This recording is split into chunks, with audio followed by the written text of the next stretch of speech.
Well, this is what we are seeing in Europe now, is just to get you people interested in Europe again. That was our design, intelligent design, the crisis I found that Europe became off the agenda in international debate. So the EU has a motto called unity in diversity. So we are perceiving a real test to that idea, almost too much of a test. I'll tackle these, or try to tackle the questions. Why is there such a huge crisis in the Eurozone? Where are we staying at the moment with the crisis? It looks, with all these meetings of EU elites and governors, as if there is a master plan going on, and it might resolve itself all nicely over the next 2 years. Let's discuss this master plan. There's a question, is the Eurozone going to pull through? I won't have an answer to that, but I'll discuss what matters in that. And I think as a special topic, I'm interested in how does the emerging Europe's periphery change its behavior and what impact it will have in terms of the longer run view of Europe's periphery, by which I mean basically below medium income countries. So first issue, don't worry about too many things on there, just contrary to, by now it's probably well established insight, but I think in the public eyes, the Euro crisis still is seen as a public finance generated issue. Can you hear? Yes. So we just need the lights off. Lights off. Okay. In fact, if you look at the evidence, in very few countries it can be argued that the crisis was generated by an imprudent fiscal policy behavior over a long run. In fact, in most of the also gypsy countries, you will see that the main phenomenon prior to the crisis was a huge boost in private debt development and not in public debt development. Even in Greece, you can see a sort of stationary behavior, the black line over here, in terms of public debt. And if you go over a variety of countries, the evidence is basically a generation of huge private debt developments in countries which are now seen as very vulnerable and behind the Euro crisis. So I think behind debt developments are, of course, again, a well-established fact, divergent developments in terms of real exchange rates, external imbalances, and I think I would think the driving force behind that was a very strong part of market integration in Europe, namely financial market integration, which has been the driving force behind both real exchange rate divergences and the build-up of chronic external imbalances. And of course, the resolution of this structural feature of the European Union is really the core issue which will have to be tackled. Once you have these divergences, being of course inside the currency union, there are a few mechanisms to resolve that issue unless the European Union changes quite dramatically its functioning in terms of sustaining the process of adjustment of these imbalances again. And de facto, the policy mechanisms are not there, were not there when the crisis emerged. To some extent, it's quite astonishing that it wasn't there, because economists have argued for a long time that the possibility of such imbalances leading to unsustainable situations was quite built into the situation or the setup of the European Union. Of course, the outcome of the current situation is that the banking system is in a very weak state. One probably estimates that most of the European banking system is close to a bankrupt situation. So I think it's quite clear that there has to be a major recapitalization And the other feature, which is well known from any sort of analysis you pick up, is there's this interesting feedback process between the quite substantial jump in public debt position and sovereign debt situation as a result of the crisis, and the banking system holding sovereign debt papers in the financial markets are generating a feedback process which is an unresolved issue at this stage. Behind that, of course, is also a feature of the European Union that regulatory bodies of banks are still largely at the national level. So there is, interestingly enough, full financial market integration, but not at the level of regulation or and intervention and responsibility for the banking systems. So overall, the things together, an unresolved mechanism of dealing with external imbalances, the type of fiscal stance which is being, and I'll come back to that, which is now being ingrained in the type of responses of the European Union, the process of deleveraging, which are accompanying the current situation, both from behavior of the banks, but also from the behavior of the private sectors in the debtors, the debt position of the private sectors, are generating a rather bleak growth scenario. So coming to this issue, where are we at the moment? What's the type of plan which seems to be emerging from the actual implementation of policy instruments in a very chaotic, messy way? I think most of the economies in Europe are pretty unhappy with the very strong focus on fiscal consolidation, partly for the reasons which I mentioned, that it's not that part over there where the source of the crisis lies, but also the solution of the current crisis. But in a more political sense, it's seen as just a position of a crucial country in the European Union, namely Germany, who sees that as a precondition for other types of measures, which in fact do potentially mean an alleviation of the crisis. So the precondition of Germany accepting any change in the mandate of the ECB, or some form of mutualization of the debt position of both the European-wide banking problem, but also, of course, the situation of near bankrupt peripheral countries, is actually the condition of fiscal consolidation from Germany. And behind that might be all sorts of issues, internal political issues, the experience of German unification, which already meant a very big transfer experience, and this extension of the transfer experience seems politically unfeasible from a German internal political perspective.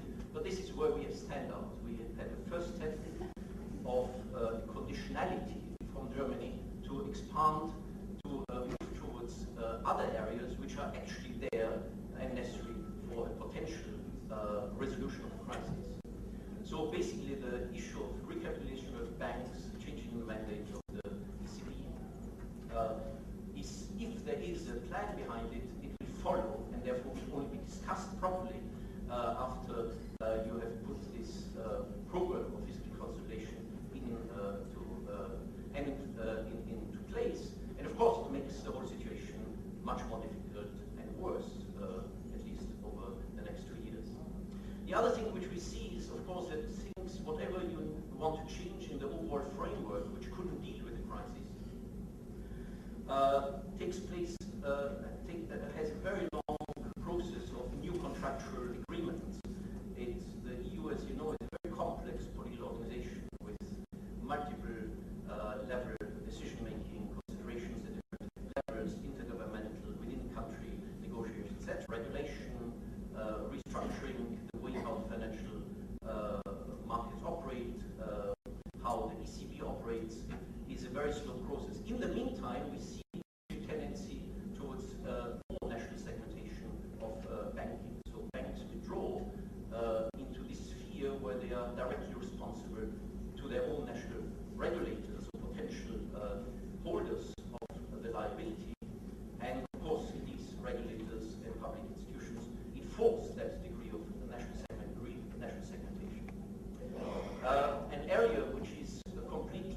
unclear how we go about it is one of the main features which generated the crisis, which is how to deal with diverging competitors with exchange rates. There are all sorts of schemes which are talked about.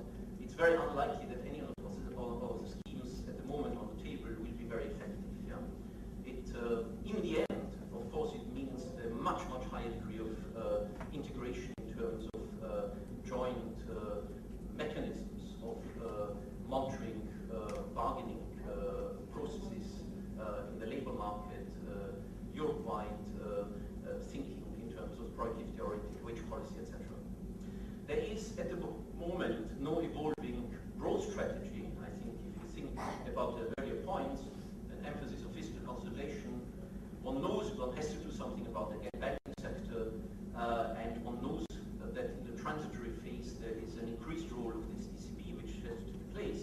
And in the long run, one builds up all sorts of risk funds which might prevent the previous shock progress of the Eurozone. But in terms of growth strategy, which of course is a vital ingredient to allow the debt situation to become viable or sustainable, move it towards a sustainable trajectory, there is basically rhetoric at the moment. In an overall scenario of austerity, one wants to change somewhat the revenue and expenditure structures in a growth-enhancing manner, but it's not much more than rhetoric. So, how much? 5 minutes, okay. Is the Eurozone going to fall through? In good shape? Well, we know the next two years will be pretty abysmal in terms of either proper recessions or basically close to zero growth. And beyond that, we don't know. That's different scenarios. But I think, in general, I think there's a feeling there will be a medium-term low growth path. So what we see behind that, these scenarios, there's an unfolding of these fiscal consolidation processes. There will be a widening of ECB activity as a step behind that, as I mentioned before. So it will take over a more important transitory role. There will be a slow build-up of these various funds, EFS, EFSF, European Financial Stability Fund, followed ESM. They will take some role in this restructuring, recapitalization of the banking and the sovereign debt. You know that the means by which they can do that are themselves limited by the degree to which the countries start to pool the responsibility of backing these institutions. And of course, there will be the fallout of the very likely default of Greece by spring or close to summer. And I'm sure there are preparations to see to which extent contagion effects from the Greek default can be somewhat contained. What is pretty clear is that many of the vulnerable countries find it very difficult to get access to capital markets or at conditions which don't make their debt situation much worse. There are many political issues which I can't talk in detail about it, but of course, given that the crisis has hit the EU and the Eurozone specifically in a very unprepared manner, there is enormous amounts of technocratic resolution, solving management going on. And of course that detaches the process by which the crisis is being managed or chaotically managed quite away from the popular perception. So I think the reactions in terms of national politics reacting in a rather negative manner towards this form of political crisis handling will be an after effect, probably quite persistent after effect, which I think we don't have a handle on analytically yet what will happen. I wanted to mention a little bit about this Europe's periphery. In Europe's periphery, it's really very much the picture, with the one exception, Hungary. There was really a rather favorable development, that's in Central Eastern Europe and Balkans, different, and in Western Europe, it's with the exception of Greece. The crisis could not be argued to be generated by fiscal profligacy. It was really an enormously strong growth of private debt. And I think these countries are going through a massive deleveraging process. Foreign banks are retrenching, basically because they're in a very weak state. They are required to recapitalize in some form, and as I mentioned before, there's a withdrawal process going on. Credit constraints are quite severe in Europe's periphery, not only in the GIPS countries. There is a strong adjustment in current accounts in all countries, but and interesting differentiation between fixed and flexible exchange rate countries. But you see a clear grouping of countries. Some countries which have built up quite potent export sectors, like Czech Republic, Slovakia, Poland to some extent, even Hungary, compared to other economies which over the period of very strong capital inflows developed partly distorted structures between tradable and non-tradable sector. A lot of the money went into the non-tradable sector and are not there to benefit if they can from real exchange depreciations. Current account developments in the European periphery, EU cohesion countries, the Balkan countries, the Baltics, etc., as compared to comparable emerging economies. So this type of pattern with enormously deteriorating current account imbalances will be an impossible type of path to follow in the future. The group of Central European countries, as you can see, were countries where this didn't happen. So you can see the grouping of countries in terms of more potent exporters as compared to others. Is the Eurozone likely to disintegrate? My last slide. There is quite a bit of literature now on that. So I think it's an interesting way of thinking what would be the mechanisms, the decisions, the political dynamics which decide one or the other way, or for particular countries to decide to move out of the countries. I will not be able to go over that.